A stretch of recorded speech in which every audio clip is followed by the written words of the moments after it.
नमस्कार दोस्तों, मैं हूं मनोज कुमार गुप्ता। आप देख रहे हैं मेरे चैनल को। इसका नाम है रेगुलर क्लासेस फॉर अकाउंट। सामने दिख रही है इनकम टैक्स की बुक, जो कि नए एडिशन वाली है।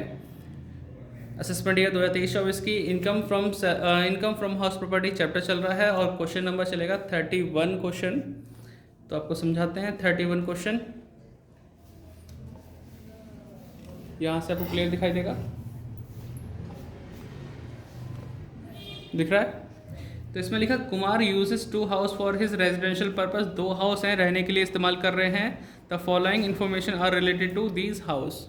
आपको बता दूं, अगर एक ऑनर, ठीक है, एक ऑनर अगर एक से ज़्यादा मकान, मतलब 2 मकान अगर रहता है, 2 मकान रहने के लिए इस्तेमाल करता है तो कर सकता है। पहले ये लिमिट 1 तक की थी, अभी बढ़ा कर 2 मकान तक कर दी है। अगर 2 से ज़्यादा मकान रहने के लिए इस्तेमाल करता है तो 2 मकान रहने के लिए माने जाएंगे, बाकी सब किराए पे रहने के लिए माने जाएंगे, भले ही उसमें किराया मिला हो या ना मिला हो, लेकिन कैलकुलेशन लेट आउट की तरह ही होगी। तो यहाँ 2 मकान है, 2 मकान रख सकता है रहने के लिए, तो आप नॉर्मल रहने के हिसाब से ही इसकी कैलकुलेशन करेंगे। तो क्वेश्चन पढ़ा देते हैं आपको। म्यूनसिपल वैल्यू दे रखी है, फेयर रेंट है, स्टैंडर्ड रेंट है, म्यूनसिपल टैक्स पे किया है, फायर इंश्योरेंस प्रीमियम कुछ नहीं करना होता इसका, तो बस दे रखा है, छोड़ दो। लोन फॉर हाउस कंस्ट्रक्शन दे रखा है, इस वाले हाउस में लोन लिया है, सेकेंड हाउस में लोन कुछ नहीं है। डेट ऑफ लोन दे रखा है, रेट ऑफ इंटरेस्ट दे रखा है, इंटरेस्ट भी सॉल्व करके दे रखा है कितना आएगा, और डेट ऑफ कंप्लीशन दे रखा है, ठीक है। तो अब इसे सॉल्व करते हैं, और इसमें आएगा कंप्यूट, हाँ, डेट ऑफ कंप्लीशन दे रखा है। Compute Kumars income from house property for the assessment year 23-24 के लिए निकालते हैं, सॉल्व करके दिखाते हैं कैसे कैसे होगा इसमें, ठीक है। तो आपको दिखाते हैं सॉल्यूशन इसका। 31 क्वेश्चन है, computation of taxable income from house property लिखा फॉर द असेसमेंट ईयर 2023-24 के लिए।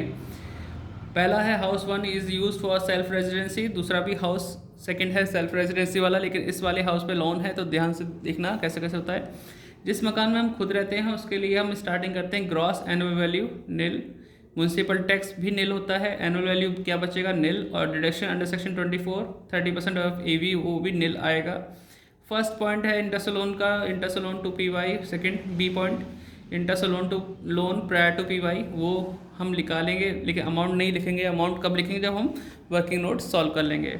तो यहाँ वर्किंग नोट लिखा हमने 10 अप्रैल 2021 को लोन लिया था, मकान कंप्लीट हुआ हमारा 10 मार्च 2022 को। इससे पहले 31 मार्च कब आएगी, 2021 में आएगी, ठीक है। 10 मार्च से पहले 31 मार्च 22 से लिखा तो 21 में आएगा। 21 से पहले अगर देखा जाए इन दोनों के बीच में डिफरेंस क्या है, 10 अप्रैल को था, लेकिन ये डिफरेंस कुछ भी नहीं, क्योंकि ये डेट इस डेट से ही पहले आ रही है। 31 मार्च 2021 इस डेट से पहले होती है, नेगेटिव में चला जाएगा। कोई भी टाइम पीरियड नहीं है, 0 लिख दिया हमने। पी वाई क्या होगा, जो असेसमेंट ईयर है उससे पहले वाला साल, तो 23-24 से पहले क्या था, 22-23। लोन की अमाउंट थी 944,000, उसका 15% निकाला, जो कि 141,600 है। ये लोन टू पीवाई के लिए तो हो गया, लेकिन प्रायर टू पीवाई के लिए कोई इंटरेस्ट नहीं होगा, तो मैंने ये वाला इंटरेस्ट यहाँ दिखा दिया, इंटरेस्ट लोन टू पीवाई, और interest on loan prior to PY nil लिख दिया। इन सबको प्लस किया तो 141,600। निल में से जब माइनस करेंगे तो माइनस का आएगा, ये ब्रैकेट में लिख देते हैं लॉस फ्रॉम एचपी। क्लियर है, ये वाला हाउस कंप्लीट हो गया। आप इसको वीडियो को पॉज करके आप नोट डाउन कर सकते हैं, ठीक है। आगे बढ़ते हैं, सेकंड हाउस की बात करते हैं।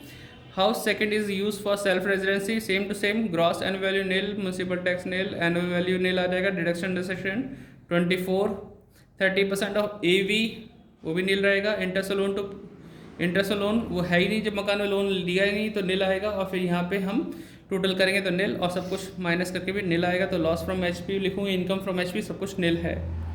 तो अब सोचो मैंने क्यों किया जब सब कुछ निल था, लेकिन इसके मिलते हैं नंबर। अगर फॉर्मेट फॉलो कर लोगे तो नंबर ज़रूर मिलेंगे, भले ही इसमें निल क्यों ना आना हो, क्योंकि मकान में खुद रहा है, कोई कमाई तो हो ही नहीं है, तो इसलिए हमें वो शो करके दिखानी तो पड़ेगी, ठीक है। एक में लॉस था, दूसरे में हमारा क्या था, कुछ भी नहीं हुआ, तो दोनों को प्लस करके देखते हैं क्या आता है। तो हमने यहाँ लिखा total taxable income from house property, एक में लॉस है, दूसरे में निल है, तो ये ब्रैकेट में लिख देता हूँ जिससे कि क्लियर है। तो लॉस आ गया हमारा, लॉस, ठीक है। तो इस तरीके से हमारा आंसर भी मैच कर रहा है, 141,600, और लॉस फ्रॉम हाउस प्रॉपर्टी आ चुका है। बताओ कोई दिक्कत तो नहीं, इसलिए 5-5 मिनट की वीडियो बना रहा हूँ जिससे आप कंप्लीट देखें, समझ जाएं और सीख जाएं, ठीक है। तो मिलते हैं नेक्स्ट वीडियो में। और डिस्क्रिप्शन में कुछ लिखा तो पढ़ लेना।